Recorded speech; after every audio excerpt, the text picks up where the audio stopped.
اعوذ باللہ من الشیطان الرجیم، بسم اللہ الرحمن الرحیم۔ السلام علیکم 10th کلاس، کیسے ہیں سب بچے؟ اللہ تعالیٰ آپ کو ہنستا مسکراتا رکھے، زندگی میں کامیاب و کامران کرے۔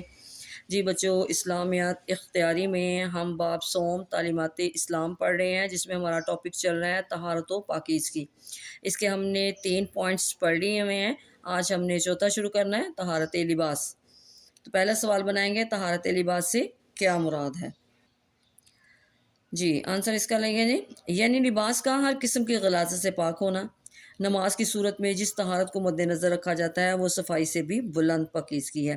اللہ تعالیٰ کا ارشاد ہے وَثِيَابَكَ فَطَهِّرْ، اپنے کپڑے پاک رکھیے۔ یہاں تک آنسر آئے گا۔ آگے جی، اسلام میں نجاست کے مختلف اقسام بیان کر کے انسان کو ہر قسم کی نجاست کے متعلق احکام بتا دیے گئے ہیں، جو فقہ کی کتابوں میں تفصیل سے درج ہے۔ نماز ادا کرتے وقت جہاں جسم کا پاک ہونا یعنی باوضو ہونا ضروری ہے، وہاں لباس کا پاک ہونا بھی اس طرح شرط ہے۔ نماز کے علاوہ بھی لباس کی صفائی اور پاکیزگی پر زور دیا گیا ہے، اور حضور خاتم النبیین صلی اللہ علیہ وسلم کا فرمان ہے النظافۃ من الایمان، اس پر گواہ ہے۔ اب اس پیراگراف میں ہم سوال بنائیں گے، آپ خاتم النبیین صلی اللہ علیہ وسلم نے صحابہ کو کیا تلقین فرمائی تھی؟ حضور خاتم النبیین صلی اللہ علیہ وآلہ وسلم کو صفائی اور پاکیزگی انتہائی پسند تھی۔ مسواک کرنا، خوشبو لگانا آپ خاتم النبیین صلی اللہ علیہ وسلم کے مقدس معمولات میں سے تھا۔ لباس اگرچہ سادہ اور پیوند دار ہوتا تھا، مگر صاف ستھرا اور پاک ضرور ہوتا تھا۔ آپ خاتم النبیین صلی اللہ علیہ وسلم اپنے صحابہ کو بھی پاک اور صاف لباس پہننے کی تلقین فرمایا کرتے تھے۔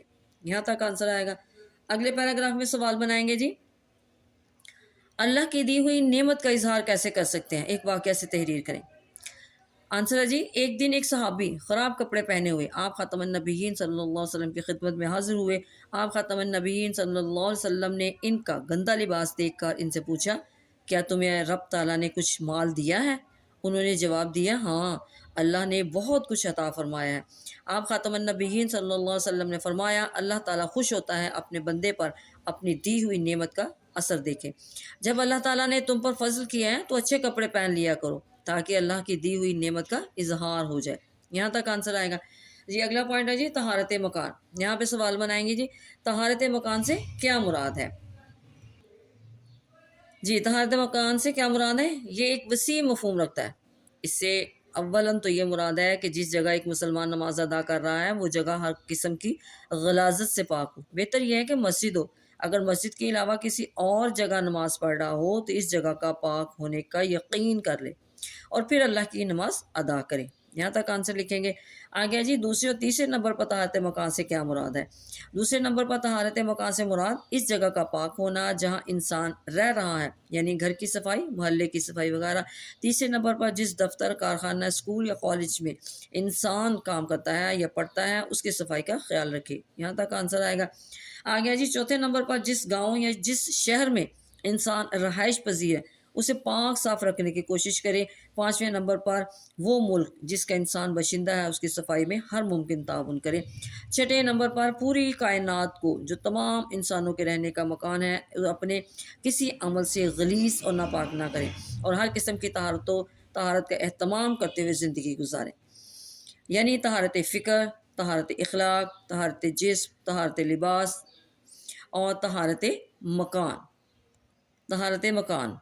اب یہاں پہ ہم سوال بنائیں گے، طہارت مکان کے تقاضوں کو پورا کرتے ہوئے اللہ تعالیٰ نے ایسے لوگوں کے بارے میں کیا فرمایا؟ تو یہاں پہ لکھیں گے، طہارت مکان کے تقاضوں کو پورا کرتے ہوئے اللہ نے ایسے لوگوں کے لیے فرمایا، ان اللہ یحب التوابین ویحب المتطہرین، بے شک اللہ توبہ کرنے والوں اور ہر قسم کی طہارت کا اہتمام کرنے والوں کو پسند کرتا ہے۔ جی بچوں، یہ تھا آج کا ہمارا لیسن۔ اس میں ہم نے شارٹ کویشچن بنائے، ان کو آپ نے اپنی نوٹ بک پہ نوٹ کر لینا ہے اور ان کو اچھی طرح آپ نے یاد کرنا ہے۔